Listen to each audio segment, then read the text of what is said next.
Hi viewers, ಇನ್ನೊಬ್ಬರು ಅನ್ನೋಂಥ ಊರಿನಲ್ಲಿ ಅವತ್ತು ಏನಾಯಿತು. Welcome to Bhushan stories. ಈ ಕಥೆಯನ್ನು ಸಂಪೂರ್ಣವಾಗಿ ಕೇಳಿ, ಆಗಲೇ ನಿಮಗೆ ಒಂದು ಥ್ರಿಲ್ಲಿಂಗ್ ಎಕ್ಸ್ಪೀರಿಯನ್ಸ್ ಅನ್ನೋದು ಸಿಗುತ್ತೆ.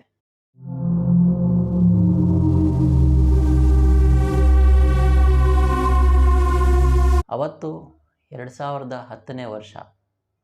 ಈ ಘಟನೆ ನಡೆದು ಸುಮಾರು 8 ವರ್ಷ 10 ತಿಂಗಳಾಗಿದೆ. ಆ್ಯಶ್ ಅನ್ನೋಂಥ ಒಬ್ಬ ವ್ಯಕ್ತಿ ಆಗ ತಾನೇ ತನ್ನ ಫೈನಲ್ ಇಯರ್ ಡಿಗ್ರಿಯನ್ನು ಪ್ರವೇಶ ಮಾಡಿರ್ತಾನೆ. ಸೊ ಅವನು ಹೇಗೆ ಅಂದರೆ, ಕಾಲೇಜ್ ಟೈಮಲ್ಲಿ ಕಾಲೇಜ್ ಹೋಗದೆ ಆರಾಮಾಗಿ ಊರುಗಳನ್ನ ಸುತ್ತಕೊಂಡು, ಅದಾದ ನಂತರ ಬೈಕ್ ರೈಡ್ ಮಾಡಿಕೊಂಡು ಅವನ ಫ್ರೆಂಡ್ಸ್ಗಳ ಜೊತೆ ಹ್ಯಾಂಗಪ್ ಮಾಡಿಕೊಂಡು ಆರಾಮಾಗಿರ್ತಾನೆ. ಸೊ ಎನಿಹಾ ಅವನು ಡಿಗ್ರಿನ ಕ್ಲಿಯರ್ ಮಾಡಿಬಿಡ್ತಾನೆ. ಮಾಡಾದಮೇಲೆ ಅವನಿಗೆ ಟೈಮ್ ಪಾಸ್ ಮಾಡಬೇಕಾಗಿರುತ್ತೆ. ಸೊ ಅವನೆಲ್ಲೂ ಕೆಲಸಕ್ಕೇನು ಹೋಗ್ತಾ ಇರಲ್ಲ. ಸೊ ಆದ್ದರಿಂದ ಅವನಿಗೆ ಬೇಕಾಗಿರುವಂಥ ಪಾಕೆಟ್ ಮನಿ, ಅವ್ರ ತಂದೆ ಒಂದು ಚಿಕ್ಕದಾಗಿರುವಂಥ ಒಂದು ಶಾಪ್ ಇಟ್ಟಿರ್ತಾರೆ. ಸೊ ಇವನು ಬೆಳಿಗ್ಗೆ ಒಂದು ಸ್ವಲ್ಪ ಹೊತ್ತು ಕೆಲಸ ಮಾಡಿದ್ರೆ ಅವರಪ್ಪ ಒಂದು ಚಿಕ್ಕ ಅಮೌಂಟ್ ಕೊಡ್ತಾರೆ. ಅದರಿಂದ ಇವನು ತನ್ನ ಪಾಕೆಟ್ ಮನಿಯಾಗಿ ಕನ್ವರ್ಟ್ ಮಾಡಿಕೊಂಡು ಅವ್ನಿಗೇನೇನು ಬೇಕೋ ಅದೆಲ್ಲ ಯೂಸ್ ಮಾಡಿಕೊಂಡು ಇರ್ತಾನೆ. ಆ್ಯಶ್ಗೆ ಇಬ್ಬರು ಕ್ಲೋಸ್ ಫ್ರೆಂಡ್ಸ್ ಇರ್ತಾರೆ. ಅವರು ಅವನಿಗೆ ತುಂಬ ಚಿಕ್ಕ ವಯಸ್ಸಿಂದನೇ ಕ್ಲೋಸ್ ಫ್ರೆಂಡ್ಸು. ಸೊ ಹೆಚ್ಚು ಮತ್ತು ಕುನ್ ಅನ್ನೋರು ಅವನಿಬ್ಬರಿಗೂ ಕ್ಲೋಸ್ ಫ್ರೆಂಡ್ ಆಗಿರ್ತಾರೆ. ಒಂದಿನ ಏನಾಗುತ್ತೆ, ಹೆಚ್ಚು, ಆ್ಯಶು, ಕುನ್ನು ಇವ್ರು ಮೂವರೂ ಒಂದು ಕಡೆ ಕೂತ್ಕೊಂಡು ಮಾತಾಡ್ತಾ ಇರ್ತಾರೆ. ಏನಂದರೆ, ನಾವೆಲ್ಲ ತುಂಬ ಟ್ರಾವೆಲ್ ಮಾಡಿದ್ದೀವಿ, ತುಂಬ ಕಡೆ ಎಲ್ಲ ಹೋಗಿದ್ದೀವಿ, ನಮಗೇನಾದರೂ ಒಂದು ಒಳ್ಳೆ ಎಕ್ಸ್ಪೀರಿಯನ್ಸ್ ಬೇಕಲ್ಲ ಅಂತ ಹೆಚ್ಚು ಹೇಳ್ತಾನೆ. ಆದ್ದರಿಂದ ಆ್ಯಶು, ಹೌದು, ಎಲ್ಲರೂ ಬೇರೆ ಏನಾದರೂ ಅಡ್ವೆಂಚರ್ ಮಾಡೋಣ ಅಂತ ಹೇಳ್ತಾನೆ. ಆಗ ಸಡನ್ನಾಗಿ ಹೆಚ್ಚು, ಆ ಊರಿಗೆ ಹೋಗೋಣ ಅಂತಾನೆ. ಆ್ಯಶ್, ಯಾವ ಊರಿಗೆ ಹೋಗೋದು ಅಂದರೆ, ಆ ಊರಿಗೆ ಹೋಗೋಣ, ಅದು ಚೆನ್ನಾಗಿರುತ್ತೆ, ಅಲ್ಲಿ ಹೋದರೆ ನಮಗೆ ನಮ್ಮಲ್ಲಿರೋವಂಥ ಧೈರ್ಯವನ್ನು ಟೆಸ್ಟ್ ಮಾಡೋ ಅಂಥ ಪರಿಸ್ಥಿತಿಗಳು ಬಂದರೂ ಬರ್ಬೋದು, ಆದ್ದರಿಂದ ನಾವು ಆ ಊರಿಗೆ ಹೋಗೋಣ ಅಂತ ಹೇಳ್ತಾರೆ. ಸರಿ ಅಂದ್ಬಿಟ್ಟು ಆ್ಯಶನು ಒಪ್ಕೊತಾನೆ, ಕುನ್ನೂ ಎಕ್ಸೈಟೆಡ್ ಆಗಿ ಒಪ್ಕೊತಾನೆ. ಸೊ ಆ್ಯಶ್ಗೆ ಒಂದು ಡೌಟ್ ಇರುತ್ತೆ.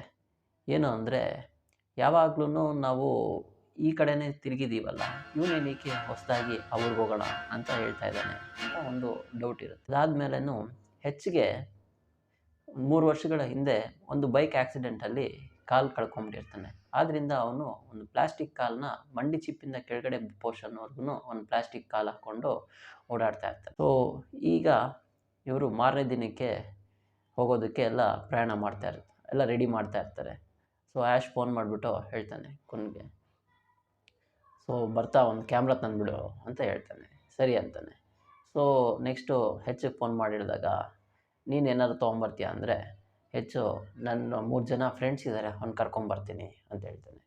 ಸರಿ ಅಂದ್ಬಿಟ್ಟು ಇವ್ರು ಮಾರನೇ ದಿನ ರೈಲ್ವೆ ಸ್ಟೇಷನ್ಗೆ ಬರ್ತಾರೆ. ಬಂದರೆ ಆ್ಯಶು, ಹೆಚ್ಚು, ಕುನ್ನು ಮತ್ತು ಹೆಚ್ಚು ಫ್ರೆಂಡ್ಸ್ 3 ಜನ ಗರ್ಲ್ಸ್ ಇರ್ತಾರೆ.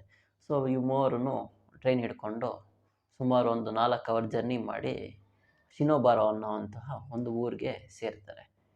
ಈ ಊರಿಗೆ ಹೋದ್ಮೇಲೆ ಟ್ರೈನ್ ಸ್ಟೇಷನಿಂದ ಇಳಿದ್ಮೇಲೆ ಆಚೆ ಬಂದು ನೋಡ್ತಾರೆ, ಅಲ್ಲಿ ಏನು ಅಂಥದ್ದೇನು ದೊಡ್ಡದಾಗಿರೋ ಮನೆ ಇರೋವಂಥದ್ದು ಏನೂ ಇರಲ್ಲ.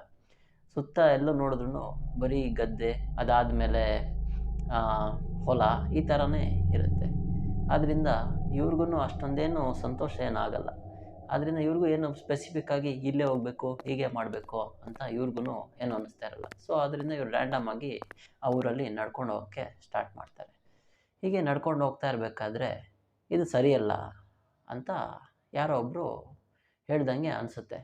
ಬಟ್ ಆ್ಯಶು ಇದನ್ನೇನು ದೊಡ್ಡದಾಗೇನು ಅವನು ಅಂದ್ಕೊಳ್ದೆ ಅವನು ನಡ್ಕೊಂಡು ಹೋಗ್ತಾ ಇರ್ತಾನೆ, ಅವನು ಮತ್ತು ಕುನ್ನು. ಇನ್ನೊಂದು 5 ನಿಮಿಷ ನಡ್ಕೊಂಡು ಹೋಗ್ತಾ ಇರಬೇಕಾದ್ರೆ ಇದು ಸರಿಯಲ್ಲ ಅಂತ ಜೋರಾಗಿ ಕಿರ್ಚ್ಕೊಂಡು ಯಾರೋ ಹೇಳ್ದಾಗೆ ಆಗತ್ತೆ. ಸಡನ್ನಾಗಿ ಇವನು ತಿರುಗಿ ಹಿಂದೆ ನೋಡ್ತಾನೆ. ನೋಡಿದ್ರೆ ಆ ಹಿಂದೆ ಇರೋವಂಥ 3 ಹುಡುಗಿರಲ್ಲಿ ಒಬ್ಬಳು ಹೇಳ್ತಾಳೆ, ಇದೇನಿದು, ನಾವು ಎಂಜಾಯ್ ಮಾಡೋಕ್ಕೆ ಬಂದ್ವಿ, ಗೋಸ್ಟ್ ಎಕ್ಸ್ಪೀರಿಯೆನ್ಸು ಹಾಗೆ ಹೀಗೆ ಅಂತೆಲ್ಲ ಹೇಳಿದ್ರಲ್ಲ, ಇಲ್ಲಿ ನೋಡಿದ್ರೆ ಏನೂ ಇಲ್ವಲ್ಲ ಅಂತ ಹೇಳ್ತಾನೆ. ಆದ್ದರಿಂದ ಇವನು ಕುನ್ನು ಸಮಾಧಾನ ಮಾಡೋದಕ್ಕೋಸ್ಕರ ಆ ಹುಡುಗಿ ಹತ್ರ ಹೋಗ್ಬಿಟ್ಟು, ಸರಿ ಬಾ, ನನ್ನ ಹತ್ರ ಕ್ಯಾಮ್ರಾ ಇದೆ, ಇಲ್ಲಿ ನಿನಗೆ ಒಂದಷ್ಟು ಫೋಟೋ ಹಿಡಿಯೋಣ ಅಂತ ಹೇಳ್ತಾನೆ. ಆದ್ರಿಂದ ಆ ಹುಡುಗಿಗೆ ಸ್ವಲ್ಪ ಮೈಂಡ್ ಡೈವರ್ಟ್ ಆಗಿ ಇವಳನ್ನು ಒಪ್ಕೊಂಡು ಹೋಗ್ತಾರೆ. ಹೀಗೆ ನಡ್ಕೊಂಡು ಹೋಗ್ತಾ ಹೋಗ್ತಾ ಹೋಗ್ತಾ ಒಂದು ಸ್ವಲ್ಪ ದೂರ ನಡ್ಕೊಂಡು ಹೋದ್ಮೇಲೆ ಆ ಒಂದು ಪರ್ಟಿಕ್ಯುಲರ್ ರೋಡಲ್ಲಿ ಈ ಸೈಡು ಲೆಫ್ಟ್ ಸೈಡು ಮರ, ರೈಟ್ ಸೈಡು ಮರ, ಎಲ್ಲ ದಟ್ಟವಾಗಿ ಡಾರ್ಕಾಗಿ ದೊಡ್ಡ ಮರಗಳು ಇರುತ್ತೆ. ಸೊ ಇವರು ಅದರೊಳಗಡೆ ಎಂಟ್ರ್ ಆಗ್ತಿದ್ದಂಗೆ ಒಂದು ಸ್ವಲ್ಪ ದೂರ ಹೋಗ್ತಿದ್ದಂಗೆ ಸುಮಾರು ಮನೆಗಳು ಇರ್ತವೆ. ಸಾಲಾಗಿ ಮನೆ ಇರುತ್ತೆ. ಆ ಮನೆಯೆಲ್ಲ ಹಳೇ ಕಾಲದ ಮನೆಗಳು. ಸುಮಾರು 150-200 ವರ್ಷದ ಹಳೆ ಕಾಲದ ಮನೆಗಳಾಗಿರುತ್ತೆ. ಸೊ ಆಗ ಇದೆಲ್ಲ ಹಳೆ ಕಾಲದ ಮನೆ ಅಲ್ವಾ, ಏನಂತೀಯ ಅಂತ ಆ ಹುಡುಗಿ ಹೇಳ್ತಾಳೆ. ಆದ್ರಿಂದನೂ ಹೌದು, ನೋಡೋಕೆ ಚೆನ್ನಾಗಿದೆ, ಏನ್ಷಿಯಂಟಾಗೂ ಇದೆ ಮನೆ, ಪರವಾಗಿಲ್ವ, ಇಷ್ಟು ವರ್ಷ ಆದ್ರೂ ಈ ಮನೆಗಳೆಲ್ಲ ನಿಂತಿದೆಯಲ್ಲ ಅಂತ ಹೇಳ್ತಾಳೆ. ಸರಿ ಅಂದ್ಬಿಟ್ಟು ಇನ್ನೊಂದು ಹುಡುಗಿ, ಬಾ ನಂದೊಂದು ಫೋಟೋ ಇಡಿ ಈ ಮನೆ ಹತ್ರ ಅಂತ ಹೇಳ್ತಾಳೆ. ಸರಿ ಅಂದ್ಬಿಟ್ಟು ಕ್ಯಾಮ್ರಾ ಇಟ್ಕೊಂಡು ಒಂದೊಂದಾಗಿ ಯಾವ್ಯಾವುದೋ ಅಟ್ರಾಕ್ಟಿವ್ ಆಗಿ ಯಾವ ಮನೆ ಸ್ವಲ್ಪ ನೋಡೋಕ್ಕೆ ಒಂದಕ್ಕಿಂತ ಒಂದು ಡಿಫ್ರೆಂಟ್ ಆಗಿದೆಯೋ ಆ ಮನೆ ಹತ್ರ ಒಂದೊಂದೇ ಹುಡುಗಿರ್ದು ಫೋಟೋ ಹಿಡಿಯೋಕ್ಕೆ ಸ್ಟಾರ್ಟ್ ಮಾಡ್ತಾನೆ. ಸೊ ಇವ್ರೂ ಫೋಟೋ ಹಿಡ್ಕೊಂಡು ಫೋಟೋ ಸೆಷನ್ ಮಾಡ್ತಾಯಿರ್ತಾರೆ. ಹೀಗೆ ಆಗ್ತಾ ಸುಮಾರು ಒಂದು 3 ಅವರು ಟೈಮ್ ಪಾಸ್ ಆಗಿಬಿಡುತ್ತೆ. ಸೊ ಅದಾದಮೇಲೆ ಇವ್ರಿಗೂ ಸ್ವಲ್ಪ ಹೊಟ್ಟೆ ಹಸಿಯೋದಕ್ಕೆ ಸ್ಟಾರ್ಟ್ ಆಗುತ್ತೆ. ಸರಿ, ಇಲ್ಲೇನು ನಿಯರ್ ಬೈ ಏನು ಅಂಗಡಿ ಯಾವುದೂ ಇಲ್ಲ ಅನಿಸುತ್ತೆ, ನಾನು ಏನು ಸ್ನ್ಯಾಕ್ಸ್ ಏನು ತರಲಿಲ್ಲ, ಸೊ ಆದ್ದರಿಂದ ಏನಾದ್ರು ಹೊಟ್ಟೆ ಹಸಿತಾ ಇದೆಯಲ್ಲ, ಏನಾದ್ರು ಕನ್ಸ್ಯೂಮ್ ಮಾಡೋಣ, ಏನಾದ್ರು ತೊಗೊಳ್ಳೋಣ ಅಂದ್ಬಿಟ್ಟು ಇನ್ನೊಂದಷ್ಟು ದೂರ ಹೋದರೆ ಎಲ್ಲರೂ ಸಿಗ್ಬೋದು ಅಂದ್ಬಿಟ್ಟು ತಿರ್ಗಾ 6 ಜನ ನಡ್ಕೊಂಡು ಹೋಗೋಕ್ಕೆ ಸ್ಟಾರ್ಟ್ ಮಾಡ್ತಾರೆ. ಹೀಗೆ ನಡ್ಕೊಂಡು ಹೋಗ್ತಾ ಇರಬೇಕಾದ್ರೆ ಒಂದು ಚಿಕ್ಕದೊಂದು ಶಾಪ್ ಕಾಣಿಸುತ್ತೆ. ದೊಡ್ಡದು ಯಾವುದೋ ಒಂದು ಬೀರ್ ಕಂಪನಿದು ಒಂದು ಪೋಸ್ಟ್ ಇರೋವಂಥ ಒಂದು ಬೋರ್ಡ್ ಇರುತ್ತೆ. ಸೊ ಇವರು ದೂರದಿಂದನೇ ಅಲ್ಲೊಂದು ಅಂಗಡಿ ಇದೆ, ಬಾ ಅಲ್ಲಿ ಏನಾದ್ರು ಸಿಗ್ಬೋದು ಅಂದ್ಬಿಟ್ಟು ಇವರು ಬೇಗ ನಡ್ಕೊಂಡು ಹೋಗೋಕ್ಕೆ ಸ್ಟಾರ್ಟ್ ಮಾಡ್ತಾರೆ. ಹೋದರೆ ಅಂಗಡಿ ಒಳಗಡೆ ಡೋರ್ ಹಿಂಗೆ ತೆಗಿತಾರೆ. ಎಂಟ್ರ್ ಆದರೆ ಅಲ್ಲಿ ಯಾರೂ ಇಲ್ಲ, ಫುಲ್ಲು ಖಾಲಿ ಹೊಡಿತಾ ಇದೆ. ಬಟ್ ಬೇಕಾಗಿರೋವಂಥ ವಸ್ತು ಎಲ್ಲ ಇದೆ. ಸೊ ಇವ್ರು 3 ಜನ 3 ಟಿನ್ನು ಬೀರ್ ತೊಗೊತಾರೆ. ಆ 3 ಜನ ಹುಡುಗಿರು ಅಲ್ಲಿ ಬ್ರೆಡ್ ಲೋಫು, ಅದಾದಮೇಲೆ ಬರ್ಗರು, ಅದಾದಮೇಲೆ ಸ್ವಲ್ಪ ಸ್ನ್ಯಾಕ್ಸ್ನ ತೊಗೊಂಡು ತಿಂತಾರೆ. ತಿಂದಾದಮೇಲೆ ಬಿಲ್ ಪೇ ಮಾಡಬೇಕಲ್ಲ, ಸರಿ ಕ್ಯಾಶಿಯರ್ ಕೌಂಟರ್ ಇದೆಯಲ್ಲ, ಅಲ್ಲೇನಾದ್ರು ಇರ್ಬೋದು ಅಂದ್ಬಿಟ್ಟು ಹೋಗಿ ನೋಡಿದ್ರೆ ಅಲ್ಲಿ ಒಂದು ಚಿಕ್ಕ ನೋಟ್ ಇರುತ್ತೆ. ಏನೇನು ತೊಗೊಂಡು ತಿಂದಿದ್ದೀರಾ ಅದ್ರದ್ದು ಅಮೌಂಟ್ ಇಲ್ಲಿ ಇಟ್ಬಿಡಿ ಅಂತ ಹೇಳುತ್ತೆ. ಸರಿ ಅಂದ್ಬಿಟ್ಟು ಇವರು ಏನೇನು ತಿಂದಿದ್ದೀರಾ ಅದ್ರ ಲೆಕ್ಕ ಎಲ್ಲ ನೋಡಿಕೊಂಡು ಅಷ್ಟು ಅಮೌಂಟ್ ಇಟ್ಬಿಟ್ಟು ಸರಿ ಅಂದ್ಬಿಟ್ಟು ಒಂದು ಸ್ವಲ್ಪ ರೆಸ್ಟ್ ತೊಗೊಂಡು ತಿರ್ಗಾ ಮುಂದಕ್ಕೆ ಹೋಗೋಕ್ಕೆ ಸ್ಟಾರ್ಟ್ ಮಾಡ್ತಾ ಇರಬೇಕಾದ್ರೆ ಇನ್ನೊಂದು ಸ್ವಲ್ಪ ದೂರ ಹೋಗಬೇಕಾದ್ರೆ ಅಲ್ಲೊಂದು ಸ್ವಲ್ಪ ದೊಡ್ಡದಾಗಿರೋವಂಥ ಮನೆಯೇ ಇರುತ್ತೆ. ಆ ಮನೆಯಲ್ಲಿ ಪ್ರಕಾಶವಾಗಿರೋವಂಥ ಲೈಟ್ ಎಲ್ಲ ಇರುತ್ತೆ. ಸೊ ಬರ್ತಾ ಸೂರ್ಯ ಹಂಗೆ ಡೌನ್ ಆಗೋಕ್ಕೆ ಸ್ಟಾರ್ಟ್ ಆಗ್ತಾನೆ. ಸರಿ ಅಂದ್ಬಿಟ್ಟು ಇವರು ಆ ಮನೆ ಹತ್ರ ಹೋಗ್ಬೇಕಾದ್ರೆ ಒಂದು ಟಿ ವಿ ಕಾಣಿಸುತ್ತೆ. ಆ ಕಿಟಕಿಯಿಂದನೇ ದೊಡ್ಡದೊಂದು ಕಿಟಕಿ ಇರುತ್ತೆ. ಆ ಕಿಟಕಿಯಿಂದ ಹಿಂಗೆ ನೋಡಿದ್ರೆ ಒಂದು ದೊಡ್ಡ ಟಿ ವಿ ಖುಷ್ ಅಂತ ಸೌಂಡ್ ಬರ್ತಾ ಇರುತ್ತೆ. ಬಟ್ ಆವಾಗ ಯಾವುದೋ ಒಂದು ಸೌಂಡು ಬರ್ತಾ ಇರುತ್ತೆ. ಇವ್ರಿಗೂ ಅದೇನು ಯಾವ ಜಮಾನದ್ದು ಏನೋ ಕೇಳ್ದಂಗೆ ಇರಲ್ಲ, ಬಟ್ ಏನೋ ಕರ್ಕಶವಾಗಿ ಏನೋ ಒಂದು ಕೇಳಿಸ್ತಾ ಇರುತ್ತೆ. ಸರಿ ಅಂದ್ಬಿಟ್ಟು ಆ ಮನೆಯೊಳಗಡೆ ಹೋಗ್ತಾರೆ, ಯಾರಾದರೂ ಇರ್ಬೋದೇನೋ ಅಂದ್ಬಿಟ್ಟು ನೋಡಿದ್ರೆ ಆ ಮನೆಯಲ್ಲೂ ಯಾರೂ ಇರಲ್ಲ. ಸರಿ ಅಂದ್ಬಿಟ್ಟು ಮನೆಯೊಳಗಡೆ ಎಲ್ಲ ನೋಡ್ತಾರೆ. ಬೆಲೆ ಬಾಳೋವಂಥ ಕೆಲವು ವಸ್ತುಗಳೆಲ್ಲ ಇರುತ್ತೆ. ಬಟ್ ಇವ್ರಿಗೂ ಏನು ತೊಗೊಂಡು ಮನೆಗೆ ಎತ್ಕೊಂಡು ಹೋಗಬೇಕು, ಅದನ್ನು ಯೂಸ್ ಮಾಡಬೇಕು ಅಂತ ಇವ್ರಿಗೂ ಏನು ಫೀಲ್ ಬರಲ್ಲ. ಸರಿ ಅಂದ್ಬಿಟ್ಟು ಇವರು ಆ ಟಿ ವಿ ಎಲ್ಲ ಏನಾರು ರಿಪೇರಿ ಮಾಡೋಕ್ಕಾಗತ್ತಾ, ಏನಾದ್ರು ಹೊಸ ನ್ಯೂಸ್ ಏನೋ ಬರುತ್ತಾ ಅಂತ ನೋಡೋದಕ್ಕೆ ಟ್ರೈ ಮಾಡ್ತಾರೆ. ಬಟ್ ಏನೂ ಬರೋಲ್ಲ. ಸರಿ ಅಂದ್ಬಿಟ್ಟು ಇವ್ರೂ ಹಾಗೇ ಮನೆಯಿಂದ ಆಚೆ ಬಂದು ಸ್ವಲ್ಪ ದೂರ ನಡೆಯೋಕ್ಕೆ ಸ್ಟಾರ್ಟ್ ಮಾಡ್ತಾರೆ.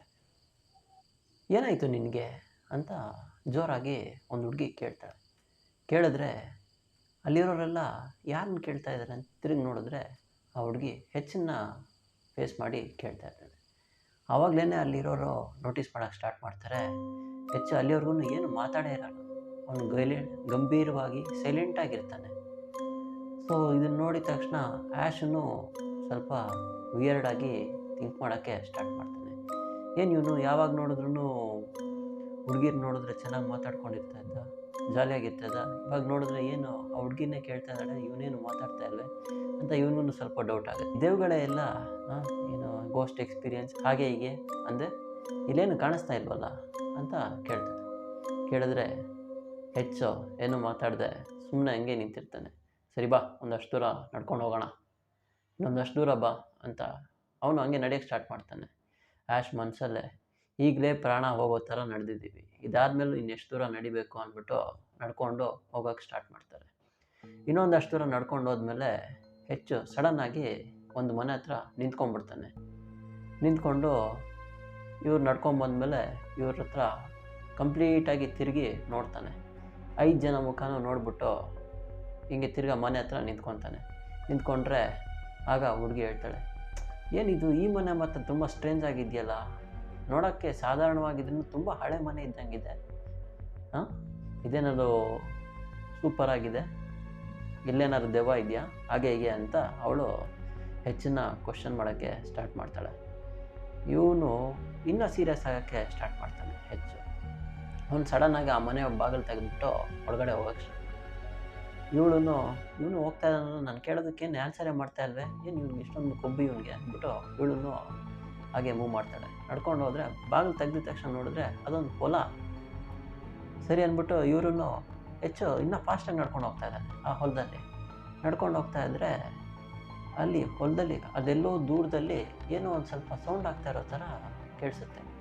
ಇದನ್ನು ಹೆಚ್ಚು ಮತ್ತು ಅವನ ಹಿಂದೆ ಬರ್ತಾ ಇರೋಂಥ ಹುಡುಗಿ ನೋಟಿಸ್ ಮಾಡ್ತಾರೆ. ನೋಟಿಸ್ ಮಾಡಿದ್ರೆ ಇವರು ಆ ಸೌಂಡ್ ಬರ್ತಾ ಇರೋ ಕಡೆ ಇನ್ನೂ ಫಾಸ್ಟಾಗಿ ನಡ್ಕೊಂಡು ಹೋಗೋಕ್ಕೆ ಸ್ಟಾರ್ಟ್ ಮಾಡ್ತಾರೆ. ಇಲ್ಲಿರೋ 4 ಜನ ಇವರಿಬ್ಬರಿಗೆ ಏನಾಗಿದೆ ಅಂದ್ಬಿಟ್ಟು ಇವ್ರ ಹಿಂದೆ ನಡ್ಕೊಂಡು ಏನೋ ಕಷ್ಟಪಟ್ಕೊಂಡು ನಡ್ಕೊಂಡು ಹೋಗ್ತಾರೆ. ನಡ್ಕೊಂಡು ಹೋಗಿ ನಿಂತ್ಕೊಂಡ್ರೆ ಅಲ್ಲೂ ಒಂದು ಚಿಕ್ಕ ಯಾವುದೋ ಒಂದು ಮನೆ. ಆ ಮನೆ ಈ ಥರ ನಿಂತ್ಕೊಂಡ್ರೆ ಏನೋ ಸೌಂಡ್ ಆಗ್ತಾಯಿದೆ. ನೋಡಿದ್ರೆ ಯಾವುದೋ ಒಂದು ಹಳೆ ಮನೆ, ಫುಲ್ಲು ಡಾರ್ಕ್, ಕತ್ತಲೆ ಆಗೋಗಿದೆ. ಕತ್ತಲೆ ಆಗೋದ್ರೆ ಬಾಗಿಲು ಸೈಲೆಂಟಾಗಿ ಓಪನ್ ಆಗ್ತಾಯಿದೆ. ಕಿರ್ಕಿರ್ ಅಂತ ಸೌಂಡ್ ಆಗ್ತಾಯಿದೆ ಬಾಗಿಲು. ಹಂಗೆ ಯಾರೋ ಓಪನ್ ಮಾಡ್ತಾಯಿದ್ದಾರೆ. ಓಪನ್ ಮಾಡಿ ನೋಡಿದ್ರೆ ಯಾವುದೋ ಒಂದು ವಯಸ್ಸಾಗಿರೋ ಮುದುಕಿ ಬಂದು ಮುಂದೆ ನಿಂತ್ಕೊತಾ ಇದ್ದಾಳೆ. ಮುಂದೆ ಬಂದು ನಿಂತ್ಕೊಂಡ್ರೆ ಅವಳ ಮುಖ ಏನೂ ಕಾಣಿಸ್ತಾ ಇಲ್ಲ. ನೋಡೋಕ್ಕೆ ಕುಳ್ಳಿಗೆ ಮುದುಕಿ, ವಯಸ್ಸಾಗಿದೆ ಅಂತ ಮಾತ್ರ ಅಪಿಯರೆನ್ಸಲ್ಲಿ ಕಾಣಿಸ್ತಾ ಇದೆ. ಅವಳ ಫೇಸ್ ಏನಂದರೆ ಏನೂ ಕಾಣಿಸ್ತಾ ಇಲ್ಲ. ಇವರೆಲ್ಲ ಬಂದು ನಿಂತ್ಕೊಳ್ತಾರೆ. ಸ್ವಲ್ಪ ರೌಂಡಾಗಿ ನಿಂತ್ಕೊಳ್ತಾರೆ. ನಿಂತ್ಕೊಂಡು ನೋಡಿದ್ರೆ ಮುದುಕಿಗೂ ಇವ್ರಿಗೂ ಒಂದು 10 ಮೀಟ್ರು ಡಿಸ್ಟೆನ್ಸ್ ಇರುತ್ತೆ. ಸೊ ಏನಾಗುತ್ತೆ, ನಿಂತ್ಕೊಂಡಿದ್ದ ತಕ್ಷಣ ಹೆಚ್ಚು ಜೋರಾಗಿ ಉಸಿರಾಡೋಕ್ಕೆ ಸ್ಟಾರ್ಟ್ ಮಾಡ್ತಾನೆ. ಅಂತ ಜೋರಾಗಿ ಉಸಿರಾಡ್ತಾ ಇದ್ದಾನೆ. ಅವ್ನ ಹಾರ್ಟ್ ಬೀಟ್ ಜೋರಾಗಿ ಹೊಡ್ಕೊತಾ ಇದೆ. ಬೆವರು ಹಿಡಿತಾ ಇದೆ. ಬೆವರು ಹಿಡಿದು ಮೂಗಿಂದ ತೊಟ್ಟಿಂದ ಹಂಗೆ ತೊಟ್ಟಿಡ್ತಾ ಇದೆ. ಅದಾದ ನಂತರ ಅವನು ನಡುಗ್ತಾ ಇದ್ದಾನೆ. ಕಾಲೆಲ್ಲ ಫುಲ್ ನಡುಗ್ತಾ ಇದೆ. ಅಲ್ಲಲ್ಲಿ ಹಿಂಗೆಲ್ಲ ಅಂತ ಇದೆ ಅವನಿಗೆ. ಇದನ್ನ ನೋಡ್ಬಿಟ್ಟು ಆ್ಯಶ್ಗೆ ತುಂಬ ಇದಾಗ್ತಾ ಇದೆ, ಏನು ಆಶ್ಚರ್ಯ ಆಗ್ತಾಯಿದೆ. ಏನು ಇವನು ಈ ಥರ ಎಲ್ಲ ಆಡ್ತಾ ಇದ್ದಾನಲ್ಲ, ಯಾವತ್ತೂ ಈ ಥರ ಆಡ್ತಾ ಇರಲಿಲ್ವೇ, ನಮ್ಮಲ್ಲಿ ಇರೋವಂಥ ಧೈರ್ಯವಾಗಿರೋವಂಥ ನೀವೇ ಅಲ್ವಾ ಅಂದ್ಬಿಟ್ಟು ಅನ್ಕೊತಾ ಇರ್ತಾನೆ. ಇದು ಬರೋಕ್ಕಿಂತ ಮುಂಚೆನೂ ಹೆಚ್ಚಿಗೆ ಅವನಿಗೆ ಕಾಲು ಇದಾಗಿದೆ, ಕಟ್ಟಾಗಿ ಅವ್ನು ಪ್ಲಾಸ್ಟಿಕ್ ಕಾಲು ಹಾಕ್ಕೊಂಡಿದ್ದಾನೆ. ಅವನು ಆ ಟೆನಿಕಾಸ್ಟ್ ನಮಗಿನ ಸ್ಪೀಡಾಗಿ ನಡೆಯೋ ಚಾನ್ಸೇ ಇಲ್ಲ.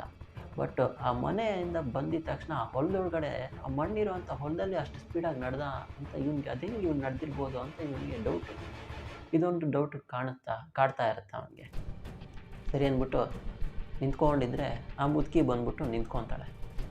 ನಿಂತ್ಕೊಂಡಿದ್ರೆ ಅವಳು ಏನೋ ಒಂದಿಷ್ಟು ದೊಡ್ಡ ಹ್ಯಾಟ್ ಹಾಕ್ಕೊಂಡು ನಿಂತ್ಕೊಂಡಿರ್ತಾಳೆ. ಮೈ ತುಂಬ ಕವರ್ ಮಾಡ್ಕೊಂಡಿರ್ತಾಳೆ. ಕತ್ಲೆ ಏನು ಕಾಣಿಸ್ತಾ ಇಲ್ಲ. ಸರಿ ಅಂದ್ಬಿಟ್ಟು ನೋಡಿದ್ರೆ ಜೋರಾಗಿ ಗಾಳಿ ಬೀಸ್ತಾ ಇದೆ. ಸುತ್ತ ಹೊಲ, ಏನು ಕಾಣಿಸ್ತಾ ಇಲ್ಲ. ಹಿಂದೆ ಒಂದು ಮನೆ, ಜೋರಾಗಿ ಗಾಳಿ ಬೀಸ್ತಾ ಇದೆ.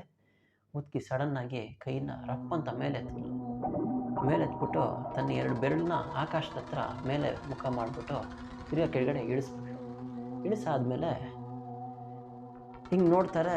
ಆವಾಗಲೇ ನೋಟಿಸ್ ಮಾಡ್ತಾರೆ, ಮುದುಕಿ ಕೈಯಲ್ಲಿ ಒಂದು ದೊಡ್ಡ ಹರಿತವಾಗಿರೋವಂಥ ಒಂದು ಚಾಕು ಇದೆ. ಆ ಗ್ಯಾಪಲ್ಲಿ ಅವಳ ಕೈಯಲ್ಲಿ ಆ ಚಾಕು ಹೆಂಗೆ ಬಂತು ಅಂತಲೇ ಗೊತ್ತಾಗ್ತಾ ಇಲ್ಲ. ಸರಿ ಅಂದ್ಬಿಟ್ಟು ಮುದುಕಿ ಇವ್ರ ಕಡೆ ಫೇಸ್ ಮಾಡಿದ್ಲಲ್ಲ, ಇವಾಗ ತಿರ್ಗಾ ಯೂ ಟರ್ನ್ ಫೇಸ್ ಮಾಡಿಬಿಟ್ಟು ಅದೇನೋ ಯು ಅಂತ ಗೊಣಕ್ಕೊಂಡು ಏನೋ ಮಾಡ್ತಾ ಇದ್ದಾಳೆ. ಏನು ಮಾಡ್ತಾ ಇದ್ದಾಳೆ ಅಂತ ಗೊತ್ತಾಗ್ತಿಲ್ಲ. ಸುಮ್ಮನೆ ಇವರು ನಿಂತ್ಕೊಂಡು ನೋಡ್ತಾ ಇದ್ದರೆ ಆ ಮುದುಕಿ ಏನೋ ಗೊಣಗ್ತಾ ಇದ್ದಾಳೆ. ಏನನ್ನೋ ಕೈ ಆಡಿಸೋದು, ಕಾಲು ಆಡಿಸೋದು, ಏನೇನೋ ಮಾಡ್ತಾ ಇದ್ದಾಳೆ. ಅದಾದಮೇಲೆ ಆ್ಯಶ್ ಇವ್ರನ್ನೆಲ್ಲ ನೋಡ್ತಾ ಇದ್ದಾನೆ. ಏನು ಇವರೆಲ್ಲ ಸೈಲೆಂಟಾಗಿ ಹಂಗೆ ಗಂಭೀರವಾಗಿ ನಿಂತ್ಕೊಂಡಿದ್ದಾರೆ. ಅದೂ ಎಸ್ಪೆಷಲಾಗಿ ಹೆಚ್ಚು ಇನ್ನೂ ಗಂಭೀರವಾಗಿ ನಿಂತ್ಕೊಂಡಿದ್ದಾನೆ. ಸರಿ ಅಂದ್ಬಿಟ್ಟು ಒಂದು ಆ ಸೆಕೆಂಡ್ ಆಗಿದ ತಕ್ಷಣ ರಪ್ಪ ಅಂತ ಏನೋ ಒಂದು ಕ್ರ್ಯಾಕ್ ಆಗಿದ್ದ ಸೌಂಡು, ಫ್ಲ್ಯಾಶ್ ಸೌಂಡ್ ಥರ ಏನೋ ಬಂದಿದೆ. ಮೇ ಬಿ ಇವನು ನಮ್ಮ ಕುನ್ನು ಏನೋ ಮುದುಕಿ ಫೋಟೋ ಹಿಡ್ದಿರ್ಬೋದೇನೋ ಕ್ಯಾಮ್ರಾನಲ್ಲಿ ಅಂದ್ಬಿಟ್ಟು ಹಿಂಗೆ ನೋಡಿದ್ರೆ ಕುನ್ನು ಏನು ಕ್ಯಾಮ್ರಾ ಅವನು ಆನೇ ಮಾಡಿಲ್ಲ, ಹಂಗೇ ಇದೆ. ಆ ಸೌಂಡ್ ಮಾತ್ರ ಕಿರ್ಕಿರ್ ಅಂತ ಸೌಂಡ್ ಬಂದಿದೆ. ಮುದುಕಿ ತಿರ್ಗಾ ಈ ಸೈಡ್ ಹಿಂಗೆ ತಿರುಗಿ ನೋಡಿದ್ರೆ ಇವರು ಆವಾಗಲೇ ನೋಟಿಸ್ ಮಾಡ್ತಾರೆ. ಮುದುಕಿಗೂ ಇವ್ರಿಗೂ ಇರೋ ಡಿಸ್ಟೆನ್ಸಲ್ಲಿ ಒಂದು 5 ಮೀಟ್ರ್ ಡಿಸ್ಟೆನ್ಸ್ ಇದೆ. ಆ ಡಿಸ್ಟೆನ್ಸಲ್ಲಿ ಸುಮಾರು 6 ಮ್ಯಾನ್ ಹೋಲ್ ಆಲ್ರೆಡಿ ಇದೆ. ಆ ಕತ್ಲೆನಲ್ಲೂ ಇನ್ನೂ ಡಾರ್ಕಾಗಿ ಆ ಮ್ಯಾನ್ ಹೋಲು ಕಾಣಿಸ್ತಾ ಇದೆ. ಆ ಹೋಲ್ ಎಷ್ಟು ದೊಡ್ಡದಾಗಿದೆ ಅಂದರೆ ಒಬ್ಬ ಮನುಷ್ಯ ಆರಾಮಾಗಿ ಅದರೊಳಗಡೆ ಹೋಗ್ಬಿಡ್ತಾನೆ. ಆ ಹೋಲ್ ಒಳಗಡೆ ಅಂದರೆ ಕಾಲಿಟ್ಟ ಅಂದರೆ ಒಳಗಡೆ ಹೋಗ್ಬಿಡ್ತಾನೆ. ಆ ಥರ ಇದೆ. ಮುದುಕಿ ಸಡನ್ನಾಗಿ ಆ ಚಾಕು ಇರುತ್ತಲ್ಲ, ಆ ಚಾಕು ಹಿಡ್ಕೊಂಡು ಸಡನ್ನಾಗಿ ಹಿಂಗೆ ತಿರುಗ್ತಾಳೆ. ತಿರುಗಿ ನೋಡಿದ ತಕ್ಷಣವೇ ಅಲ್ಲಿ ಡಾರ್ಕಾಗಿ ರೆಡ್ ಕಲರ್ ಫ್ಲೇಮು ಬೆಂಕಿ ಲೈಟಾಗಿ ಉರಿಯೋಕ್ಕೆ ಸ್ಟಾರ್ಟ್ ಆಗುತ್ತೆ. ಆ 6 ಮ್ಯಾನ್ ಹೋಲ್ ಇದೆಯಲ್ಲ, ಆ ಮ್ಯಾನ್ ಹೋಲ್ ಸುತ್ತಲೂ ಉರಿಯೋದಕ್ಕೆ ಸ್ಟಾರ್ಟ್ ಆಗುತ್ತೆ. ಇವರೆಲ್ಲ ಆವಾಗಲೇ ನೋಡೋಕ್ಕೆ ಸ್ಟಾರ್ಟ್ ಮಾಡ್ತಾರೆ. ನೋಡಿದ್ರೆ ಒಂದೊಂದು ಹೋಲಲ್ಲೂ ಒಂದೊಂದು ಮನುಷ್ಯನ ಅಂಗಗಳು ಬಿದ್ದಿರುತ್ತೆ. ಒಂದರಲ್ಲಿ ಮನುಷ್ಯನ ಕಿವಿಗಳು ಮಾತ್ರ ಬಿದ್ದಿರುತ್ತೆ, ಇನ್ನೊಂದರಲ್ಲಿ ಬರೀ ನಾಲಿಗೆ ಮಾತ್ರ ಬಿದ್ದಿರುತ್ತೆ, ಇನ್ನೊಂದರಲ್ಲಿ ಬರೀ ಬೆರಳುಗಳ ಮಾತ್ರ ಬಿದ್ದಿರುತ್ತೆ, ಇನ್ನೊಂದರಲ್ಲಿ ಬರೀ ಕಾಲು ಮಾತ್ರ ಬಿದ್ದಿರುತ್ತೆ. ಇವನಿಗೆ ಆ್ಯಶ್ಗೆ ಇದನ್ನೆಲ್ಲ ನೋಡ್ಬಿಟ್ಟು ಸಖತ್ ಭಯ ಆಗಿ ಅವನು ನಡ್ಗಕ್ಕೆ ಸ್ಟಾರ್ಟ್ ಮಾಡ್ತಾನೆ. ಅವನಿಗೂ ಬೆವರು ಹಂಗೆ ಹಿಡಿತಾ ಇದೆ, ಎಂಜಿಲ್ ಹಂಗೆ ನುಗ್ತಾ ಇದ್ದಾನೆ, ಫುಲ್ ಭಯ ಆಗ್ತಾಯಿದೆ. ಅದಾಗಿದ ತಕ್ಷಣವೇ ಸಡನ್ನಾಗಿ ಜೋರಾಗಿ ಯಾವುದೋ ಒಂದು ಹುಡುಗಿ ಕಿರ್ಚ್ಕೊತಾ ಇದ್ದಾಳೆ, ಜೋರಾಗಿ ಕಿರ್ಚ್ಕೊತಾ ಇದ್ದಾಳೆ. ಅವ್ರ ಗ್ರೂಪಲ್ಲಿರೋವಂಥ ಹುಡುಗಿ ನೋಡಿದ್ರೆ ಏನಾಯಿತು ಅಂತ ಆ ಹುಡುಗಿ ಹಿಂಗೆ ತಿರುಗಿ ಹಿಂಗೆ ನೋಡ್ತಾನೆ. ಆ ಮುದುಕಿ ಆಲ್ರೆಡಿ ಅರ್ಧ ತನ್ನ ದೇಹನ ಟ್ವಿಸ್ಟ್ ಮಾಡಿಬಿಟ್ಟಿದ್ದಾಳೆ ಕಂಪ್ಲೀಟಾಗಿ. ಕಾಲು ಸ್ಟ್ರೈಟ್ ಆಗಿದೆ, ದೇಹ ಉಲ್ಟಾ ಇದೆ. ಇವನಿಗೆ ನೋಡಿದ್ದು ಇನ್ನೂ ಭಯ ಆಗೋಯ್ತು. ಒಂದು ಹುಡುಗಿ ಕಿರ್ಚ್ಕೊಂಡಿದ ತಕ್ಷಣ ಇನ್ನೊಂದು ಹುಡುಗಿನೂ ಕಿರ್ಚ್ಕೊಳಕ್ಕೆ ಸ್ಟಾರ್ಟ್ ಮಾಡಿದ್ಲು. ಕುನ್ನು ಜೋರಾಗಿ ಕಿರ್ಚ್ಕೊಳಕ್ಕೆ ಸ್ಟಾರ್ಟ್ ಮಾಡಿಬಿಟ್ಟ. ಅದಾಗಿದ ತಕ್ಷಣ ಫಸ್ಟು ಯಾವುದೋ ಒಂದು ಹುಡುಗಿ ಕಿರ್ಚ್ಕೊಂಡಲ್ಲ, ಆ ಹುಡುಗಿ ಹತ್ರ ರಪ್ಪ ಅಂತ ಆ ಮುದುಕಿ ಆ ಫ್ರ್ಯಾಕ್ಷನ್ ಆಫ್ ಸೆಕೆಂಡ್ಸಲ್ಲೇ ಬಂದ್ಬಿಟ್ಟು ಅವಳ ಕತ್ತಿಗೆ ಆ ಚಾಕು ಹಾಕಿ ಚುಚ್ಚಿ ಅವಳನ್ನ ಸಾಯಿಸ್ಬಿಡ್ತಾಳೆ. ಇವ್ನಿಗೆ ಅದು ಏನು ನಡೀತಾ ಇದೆ ಅಂತ ಗೆಸ್ ಮಾಡೋ ಅಷ್ಟರಲ್ಲೇ ಆ ಹುಡುಗಿನ ಸಾಯಿಸ್ಬಿಟ್ಟಿರ್ತಾಳೆ ಆ ಮುದುಕಿ. ಇವ್ರು ಎದ್ನೋ ಬಿದ್ನೋ ಅಂತ ಓಡೋಕ್ಕೆ ಸ್ಟಾರ್ಟ್ ಮಾಡಿಬಿಡ್ತಾರೆ. ಓಡ್ತಾ ಇದ್ದಾರೆ, ಓಡೋಕ್ಕೆ ಸ್ಟಾರ್ಟ್ ಮಾಡ್ತಾ ಇದ್ದಾರೆ, ಓಡ್ಬಿಟ್ಟಿದ್ದಾರೆ, ಫುಲ್ಲು ಓಡ್ತಾನೆ ಇದ್ದಾರೆ. ಅದೆಂಗೋ ಯಾರ ಅದೃಷ್ಟನೋ ಏನು ಕತೆನೋ ಗೊತ್ತಿಲ್ಲ, ಹೆಚ್ಚಿಗೆ ಯಾವುದೋ ಒಂದು ಗಾಡಿ ಸಿಕ್ಬಿಟ್ಟಿದೆ. ಗಾಡಿ ಇಟ್ಕೊಂಡು ಅವನು ಜೂಟ್ ಆಗ್ಬಿಟ್ಟ. ಅವನು ಓಡ್ತಾ ಇದ್ರೆ ಇನ್ನು ಬಿರೋದು ಬರೀ 4 ಜನ, ಆ್ಯಶು, ಕುನ್ನು, 2 ಹುಡುಗಿರು ಓಡ್ತಾ ಇದ್ದರೆ ಒಂದು ಹುಡುಗಿ ಸಡನ್ನಾಗಿ ನಿಂತ್ಕೊಂಡ್ಬಿಟ್ಟು ಸಡನ್ನಾಗಿ ಆ ಮುದುಕಿ ಹತ್ರ ಫೇಸ್ ಮಾಡೋಕ್ಕೆ ಸ್ಟಾರ್ಟ್ ಮಾಡ್ತಿದ್ದಾಳೆ. ಅವಳಿಗೆ ನೋಡಿದ್ರೆ ಮುದುಕಿ ಓಡ್ಬಂದ್ಬಿಟ್ಟು ಅವಳ ಕತ್ತನ್ನು ನಿಧಾನಕ್ಕೆ ಕುಯ್ತಾ ಇದ್ದರೆ ಇವ್ರಿಗೆ ಇನ್ನೂ ಭಯ ಆಗೋಗಿದೆ. ಇದನ್ನು ನೋಡಿದ ತಕ್ಷಣ ಆ ಹುಡುಗಿ ಕ್ಲೋಸ್ ಫ್ರೆಂಡ್ ಆಗಿದ್ದಂತೆ ಇನ್ನೊಂದು ಹುಡುಗಿಗೆ ಇನ್ನೂ ಭಯ ಆಗಿ ಅವಳು ಕಿರ್ಚ್ಕೊಂಡು ಒಂದಷ್ಟು ದೂರ ಹೋದ್ರೆ ಅಲ್ಲಿ ಯಾವುದೋ ಒಂದು ಮನೆ ಕಾಣಿಸ್ತಾ ಇದೆ. ಆ ಮನೆ ಹತ್ರ ಹೋಗಿ, ಆ ಮನೆ ಹತ್ರ ಲೈಟ್ ಇದೆ, ಜೋರಾಗಿ ಬಾಗಿಲು ತೆಗೆದು ಯಾರು ಕಾಪಾಡಿ ಬಾಗಿಲು ತೆಗೀರಿ ಅಂತ ಹೇಳ್ತಿದ್ದಾಳೆ. ಆ ಟೆನಿಕಾಸ್ಟ್ ಹೆಂಗೋ ಬಾಗಿಲು ಓಪನ್ ಆಯಿತು. ಇವಳು ಓಡಾಗ ಮನೆ ಒಳಗಡೆ ಹೋಗಿ ದಬಾಕಂತ ದಬ್ಕೊಂಡು ಬಿದ್ದೋಗ್ಬಿಟ್ಟಿದ್ದಾಳೆ. ಸುಸ್ತಾಗಿ ಉಸಿರು ಬಿಡ್ತಾ ಇದ್ದಾಳೆ. ಇವಳು ನೋಡಿದ್ದೇನೆ ಇವನು ಆ್ಯಶನು ಓಡೋಗ್ಬಿಟ್ಟ. ಆ ಮನೆ ಒಳಗಡೆ ಹೋಗ್ಬಿಟ್ಟು ಅಂತ ಹೋಗಿ ಸುಧಾರಿಸ್ಕೊತಾ ಇದ್ದಾನೆ. ಆದರೆ ಕುನ್ನು ಇದನ್ನು ನೋಡ್ಬಿಟ್ಟು ಇವರಿಬ್ಬರು ಹೋಗಿದ್ದಾರೆ, ನಾನು ಈ ರೂಟಾಗಿ ಹೋಗೋದು ಬೇಡ ಅಂದ್ಬಿಟ್ಟು ಅವ್ನು ಇನ್ನೂ ದೂರ ಬೇರೆ ಕಡೆ ಓಡೋದಕ್ಕೆ ಸ್ಟಾರ್ಟ್ ಮಾಡಿಬಿಟ್ಟ. ಇಬ್ಬರೂ ಸುಧಾರಿಸ್ಕೊತಾ ಇದ್ದಾರೆ. ಸುಧಾರಿಸ್ಕೊಂಡ್ಮೇಲೆ ಸರಿ ಎದ್ದು ಕೂತ್ಕೊಂಡ. ಆ್ಯಶ್ ಕೂತ್ಕೊಂಡ್ಬಿಟ್ಟು ಆ್ಯಶ್ ಮತ್ತು ಆ ಹುಡುಗಿ ಎದ್ದು ಕೂತ್ಕೊಂಡು ನೋಡಿದ್ರೆ ಮನೆ ಸ್ವಲ್ಪ ದೊಡ್ಡದಾಗೇ ಇದೆ, ಬಟ್ ಮನೆ ಪೂರ್ತಿ ಆರೆಂಜ್ ಕಲರ್ ಲೈಟು, ಯಾವುದೋ ಹಳೆಯ ಕಾಲದ್ದು ದೊಡ್ಡ ಬಲ್ಪ್ಗಳಿರೋವಂಥ ಲೈಟ್ಗಳಿದೆ. ಸರಿ ಅಂದ್ಬಿಟ್ಟು ಓಡೋಕೆ ಫಸ್ಟ್ ಬಾಗಿಲು ಗಟ್ಟಿಯಾಗಿ ಕ್ಲೋಸ್ ಮಾಡಿ ಗೆಡೆ ಹಾಕ್ಬಿಟ್ಟ. ಮನೇಲಿ ಯಾರಾದರೂ ಇದ್ದೀರಾ ಅಂತ ಆ ಹುಡುಗಿ ಅವನು ಇಬ್ಬರನ್ನು ಕೂಗ್ಕೊಂಡ್ರೆ ಯಾರೂ ಇಲ್ಲ ಮನೆ ಒಳಗಡೆ. ಸರಿ ಅಂದ್ಬಿಟ್ಟು ಇವರು ಮನೆ ಮೇಲೆ ಒಂದು ಫ್ಲೋರ್ ಇರುತ್ತೆ, ಅದರೊಳಗಡೆ ಹೋಗ್ಬಿಟ್ಟು ಎಲ್ಲ ನೋಡ್ತಾರೆ. ಮನೆ ಬಾಡಿಯಿಂದ ಒಂದು ಬಾಲ್ಕನಿ ಹತ್ರ ಒಂದು ಕಿಟಕಿ ಇರುತ್ತೆ. ಕಿಟಕಿಯಿಂದ ನೋಡಿದ್ರೆ ಆ ಮುದುಕಿ ಸ್ಪೀಡಾಗಿ ನಡ್ಕೊಂಡು ಕೈಯಲ್ಲಿ ಚಾಕು ತೊಟ್ಟಿಗ್ತಾ ಇದೆ ರಕ್ತ, ಹಂಗೆ ಸ್ಪೀಡಾಗಿ ನಡ್ಕೊಂಡು ಬರ್ತಾ ಇದ್ದಾಳೆ. ಇವನಿಗೆ ಇನ್ನೂ ಭಯ ಆಗೋಗಿ ಅವನು ಆ ಹುಡುಗಿ ಆ ಮನೆ ಬಾಲ್ಕನಿ ಇದೆಯಲ್ಲ, ಬಾಲ್ಕನಿ ಪಕ್ಕದಲ್ಲೇ ಒಂದು ರೂಮ್ ಇದೆ. ಆ ರೂಮ್ ಒಳಗಡೆ ಒಂದು ದೊಡ್ಡ ಕಬೋರ್ಡ್ ಇದೆ. ಕಬೋರ್ಡ್ ಒಳಗಡೆ ಬರೀ ಪೇಪರ್ಗಳು, ಹಳೆಯ ಕಾಲದ್ದು ಹೊಸ ಪೇಪರ್ಗಳಿದೆ. ಒಳಗಡೆ ಹೋಗ್ಬಿಟ್ಟು ರಪ್ಪ ಅಂತ ಬಾಗಿಲು ಹಾಕೊಂಬಿಟ್ರು. ಈ ಸೈಡು ಆ ಹುಡುಗಿ ಹೋಗಿ ಕೂತ್ಕೊಂಡ್ಬಿಟ್ಲು, ಈ ಸೈಡ್ ಇವನು ಕೂತ್ಕೊಂಡು ಇಬ್ಬರನ್ನ ಕಬೋರ್ಡ್ ಬಾಗಿಲು ಹಾಕ್ಕೊಂಡು ಗಪ್ಚುಪ್ ಅಂತ ಕೂತ್ಕೊಂಡ್ಬಿಟ್ಟಿದ್ದಾರೆ. ಕೂತ್ಕೊಂಡ್ರೆ ಮೆತ್ತಗೆ ಆ ಬಾಗಿಲು ಸೌಂಡ್ ತೆಗೆಯೋದು ಸೌಂಡ್ ಆಗ್ತಾಯಿದೆ, ಕಿರ್ಕಿರ್ ಅಂತ ಸೌಂಡ್ ಆಗ್ತಾಯಿದೆ. ಆ ಮುದುಕಿ ಮೆತ್ತಗೆ ಆ ಮೆಟ್ಲು ಹತ್ಕೊಂಡು ಬರೋ ಸೌಂಡು ಇವನಿಗೆ ಕೇಳಿಸ್ತಾ ಇದ್ದರೆ ಅವಳು ಫಸ್ಟ್ ಫ್ಲೋರಿಗೆ ಬಂದುಬಿಟ್ಲು. ಬಂದಾದಮೇಲೆ ರೂಮ್ ಬಾಗಿಲನ್ನ ತೆಗಿತಾ ಇದ್ದರೆ ಬಾಗಿಲು ಸೌಂಡನ್ನು ಕೇಳಿಸ್ತಾ ಇದೆ. ಆ ಮುದುಕಿ ಒಳಗಡೆ ಕಾಲಿಕ್ಕಿದ್ಲು. ಇಕ್ತಾಯಿದ್ರೆ ಅವಳು ಹಾಗೆ ನಗೋದಕ್ಕೆ ಸ್ಟಾರ್ಟ್ ಮಾಡ್ತಾ ಇದ್ದಾಳೆ. ಹಾಗೆ ಜೋರಾಗಿ ನಗೋಕ್ಕೆ ಸ್ಟಾರ್ಟ್ ಮಾಡ್ತಾ ಇದ್ದಾಳೆ. ಚಾಕು ನನಗೆ ಇನ್ನೂ ಭದ್ರವಾಗಿ ಗಟ್ಟಿಯಾಗಿ ಹಿಡ್ಕೊಳಕ್ಕೆ ಸ್ಟಾರ್ಟ್ ಮಾಡ್ತಾ ಇದ್ದಾಳೆ. ನಕ್ಕೊಂಡು ಜೋರಾಗಿ ನಕ್ಕೊಂಡು ಬರ್ತಾ ಇದ್ದಾಳೆ. ಏನು ಆಶ್ಚರ್ಯ ಅಂದರೆ ಅವಳು ಆ ಕಬೋರ್ಡ್ ಮುಂದೆನೇ ನಕ್ಕೊಂಡು ಬರ್ತಾ ಇದ್ದಾಳೆ. ಕಬೋರ್ಡ್ ಚಿಕ್ಕ ಸಂದಿಯಿಂದ ನೋಡ್ತಾ ಇದ್ದಿದ್ದ ಆ್ಯಶ್ಗೆ ತುಂಬ ಭಯ ಆಗೋಕೆ ಇನ್ನೂ ಬೆವ್ತು ಕೂತ್ಕೊಂಡಿರ್ತಾನೆ. ಏನು ಸೈಲೆಂಟ್ ಮಾಡಿದ್ರೆ ಬಂದು ಆ ಮುದುಕಿ ಏನಾದರೂ ಮಾಡಿಬಿಟ್ರೆ ಅದರಿಂದ ತುಂಬ ಕಷ್ಟಪಟ್ಕೊಂಡು ಸೈಲೆಂಟಾಗಿ ಕೂತಿರ್ತಾನೆ. ಆ ಮುದುಕಿ ಸಡನ್ನಾಗಿ ರೈಟ್ ಸೈಡ್ ಡೋರ್ನ ರಪ್ಪ ಅಂತ ತೆಗೆದ್ರೆ ಆ ಹುಡುಗಿ ಸಿಕ್ಕಾಕೊಂಡ್ಬಿಡ್ತಾಳೆ.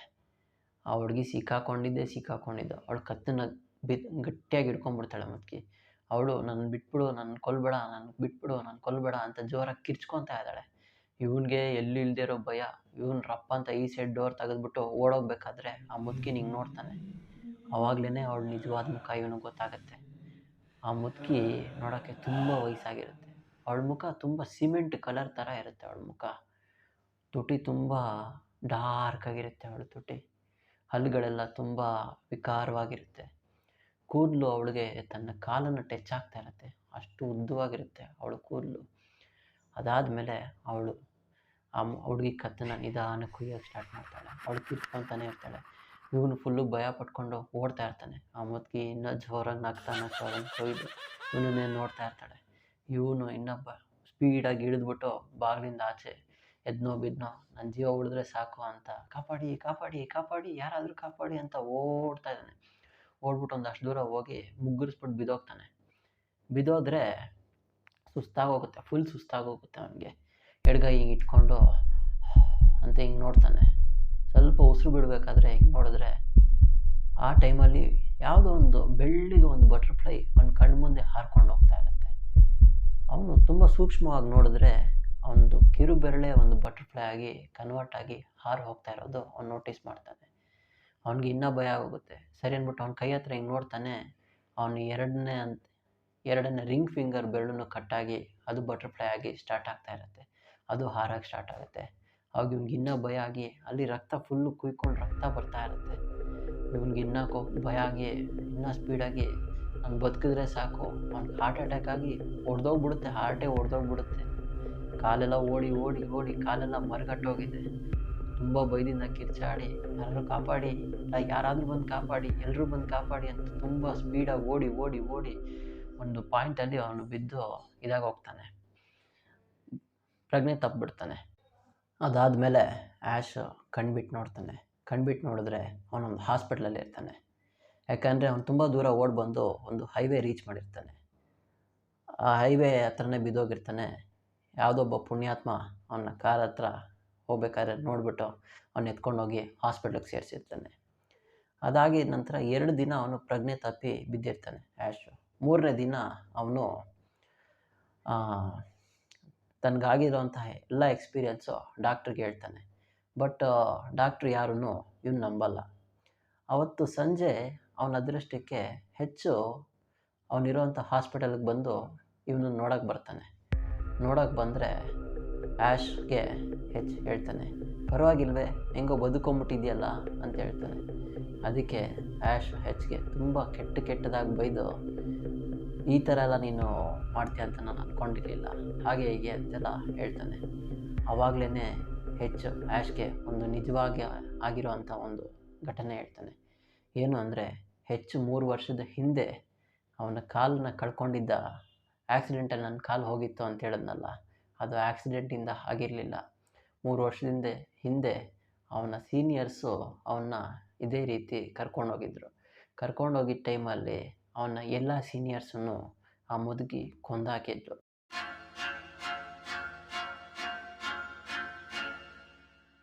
ಕೊನೆ ಸೀನಿಯರು ಅವನ ಸಾಯೋಕ್ಕಿಂತ ಮುಂಚೆ ಆ್ಯಶ್ ಹತ್ರ ಒಂದು ನಿಜವಾದ ಘಟನೆ ಹೇಳಿದ್ದ. ಏನಂದರೆ, ಆ ಮುದುಕಿ ಬಗ್ಗೆ ಯಾರಾದರೂ ಒಬ್ಬರು ತಿಳ್ಕೊಂಡಿದ್ರೆ ಅವಳು ಖಂಡಿತ ಅವರನ್ನು ಕೊಲ್ಲೋದಕ್ಕೆ ಬಂದೇ ಬರ್ತಾಳೆ. ಆದ್ದರಿಂದ ಅವರು ಆ ಮುದುಕಿಯಿಂದ ಸಾಯೋದನ್ನು ತಪ್ಪಿಸ್ಕೊಳ್ಬೇಕು ಅಂದರೆ ಅವನು ತಿಳಿದಿರೋ ವಿಷಯನ ಬೇರೆ ಯಾರಿಗಾದರೂ ಹೇಳಿದ್ರೆ ಆ ಹೊಸದಾಗಿ ತಿಳ್ಕೊಂಡಿರೋಂಥ ವ್ಯಕ್ತಿನ ಆ ಮುದುಕಿ ಕೊಲ್ಲಕ್ಕೆ ಹೋಗ್ತಾಳೆ. ಆದ್ದರಿಂದ ಇವನು ಸೇಫಾಗಿ ಇರ್ಬೋದು ಅಂತ ಹೇಳಿ ಅವನು ಸತ್ತೋಗಿರ್ತಾನೆ. ಆದ್ದರಿಂದನೇ ಹೆಚ್ಚು ಸೈಲೆಂಟಾಗೇ ಇರ್ತಾನೆ. ಬಟ್ ಅವನಿಗೂ ಆ ಟೈಮಲ್ಲಿ ಕಾಲು ಹೋಗಿದ್ರೂ ಅವ್ನು ಸೈಲೆಂಟಾಗಿ ಇರ್ತಾನಲ್ಲ. ಆದಮೇಲೆ ಅವನ ಕನಸಲ್ಲಿ ಆ ಮುದುಕಿ ಬಂದು ತನ್ನ ಇನ್ನೊಂದು ಕಾಲನ್ನು ಅವಳು ಕಟ್ ಮಾಡ್ತಾ ಇರೋ ಥರ ಅವನಿಗೆ ಕನಸು ಬೀಳುತ್ತೆ. ಆದ್ದರಿಂದ ಅವನು ಭಯ ಪಟ್ಕೊಂಡು ಮಾರನೇ ದಿನವೇ ಈ ಥರ ಪ್ಲ್ಯಾನನ್ನು ಹಾಕಿ ಅವ್ರ ಫ್ರೆಂಡ್ಸ್ನೆಲ್ಲ ಕರ್ಕೊಂಡೋಗಿ ಅವ್ರಿಗೆ ಈ ದೆವ್ವನ ಇಂಟ್ರೊಡ್ಯೂಸ್ ಮಾಡಿಸಿರ್ತಾನೆ, ಈ ಮುದುಕಿಯನ್ನು. ಸೊ ಆದ್ದರಿಂದ ಈಗ ನೀನು ಹೇಗೋ ಬದುಕೊಂಬಿಟ್ಟಿದ್ಯಾ. ಸೊ ಒಂದಲ್ಲ ಒಂದಿನ ಆ ಮುದುಕಿ ನಿನ್ನನ್ನು ಕೊಲ್ಲಕ್ಕೆ ಬಂದೇ ಬರ್ತಾಳೆ. ಆದ್ದರಿಂದ ನೀನು ಈ ಕಥೆಯನ್ನು ಬೇರೆ ಯಾರಿಗಾದರೂ ಹೇಳಿಬಿಡು, ಅದರಿಂದ ನೀನು ತಪ್ಪಿಸ್ಕೊಂಡ್ಬಿಡ್ತೀಯ ಅಂತ ಹೇಳ್ತಾನೆ. ಇದರಿಂದ ಇದನ್ನು ತಿಳ್ಕೊಂಡಂಥ ಆ್ಯಶ್ ಎಲ್ಲ ಸೋಷಿಯಲ್ ಮೀಡಿಯಾನಲ್ಲೂ ಇದನ್ನು ಹಾಕೋಕ್ಕೆ ಸ್ಟಾರ್ಟ್ ಮಾಡ್ತಾನೆ. ಸೊ ಆದ್ದರಿಂದ ಆ ಕಥೆನ ನಾನು ಓದಿದ್ದೀನಿ. ಈ ಕಥೆನ ನಾನು ನಿಮ್ಮ ಹತ್ರ ಹೇಳ್ತಾ ಇದ್ದೀನಿ, ನೋಡ್ಕೊಳ್ಳಿ. ಒಂದಲ್ಲ ಒಂದಿನ ಈ ಕತೆ ಕೇಳಾದ್ಮೇಲೆ ಆ ಮುದುಕಿ ನಿಮ್ಮನ್ನು ಬಂದು ಕೊಲ್ಲೋದಕ್ಕೆ ಪ್ರಯತ್ನ ಪಡ್ಬೋದು. ಆದ್ದರಿಂದ ಹುಷಾರಾಗಿರಿ.